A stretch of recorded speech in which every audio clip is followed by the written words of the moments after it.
This one's a bit lascivious. Look at this. Words, words, words.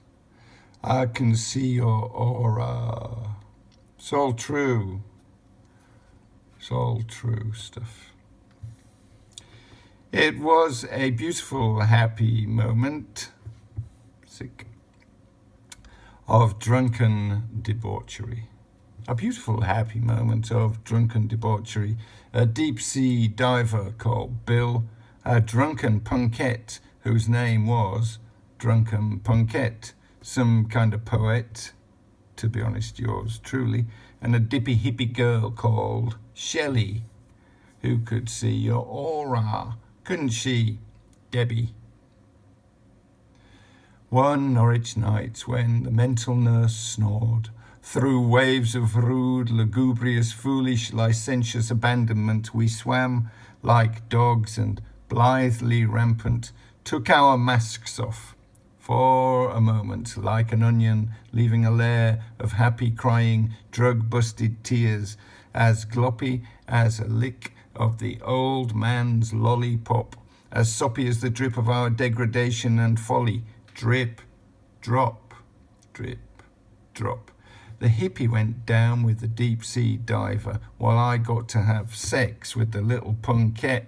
She sat on top and fucked me sideways. All the while, she smoked her cigarette through thick and wet until we crashed at the end like warm leatherette, warm leatherette. Then I went home to the love of my life, the one who had asked to be my wife. She said hello, but where's your boots? I knew, of course, but withheld the truth. Our love didn't last many more drunks, more prison shirts and a consolation kitten, many more hurts and Joy Division. The punkette and I met the very next day. We laughed and we went our merry old way. Then I saw Shelley when she was a broken hippie. It was quite a bit later when things weren't great. I was having vodka and orange as my continental breakfast when your aura, Shelley, poltergeisted on telly, and a highly significant thought came upon me, as underwater and impenetrable as an oil rig in the Persian Gulf, being mudslung with missiles. So Bill, the diver, wrote me later, keeping me abreast in voluble expositions chronicling his underwater observations of happenings in his world events, which interested me little, to be honest. Since I was working hard on my thesis of how to become a vapid alcoholic, a zero-sum vexatious puddle of Wonderloaf and rum, the very low life of a very small sum, but I digress. This time was very, very silly and very, very sick. Not very funny. Suicide to the left of me, the devil in my soup. I gag and I abhor it. But I got to tell the truth. There was me and there was Shelley. I was on a sofa. She was on the telly, bearing her soul, but not her breasts, like the beautiful happy moment. Sick. Telling tales of her drunken debauchery and how she was a victim of her own behest. I was drinking vodka and crying like a drake. That's when the devil's got you like a poisson on his plate. Don't forget to wriggle as he pricks you with his prodder. No excuse, you're done, mate. You've nothing left to offer.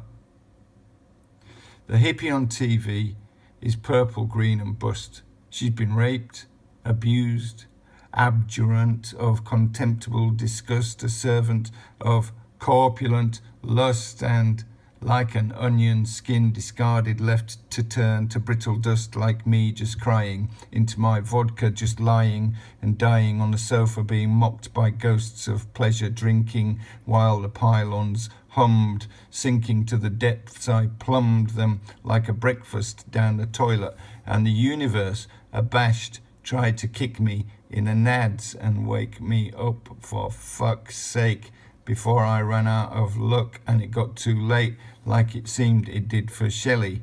I think when you die of rape or alcoholism, those left behind can see your aura, gone to the other side of the television. It was a beautiful, happy moment of drunken debauchery. A deep-sea diver, a drunken punkette, some kind of poet, and a trippy-dippy hippie who could see your purple aura like a soul-dead deep-sea diver and the ghosts on some soap opera with their parts laid bare and a limp cigarette dripping on their breasts. True story.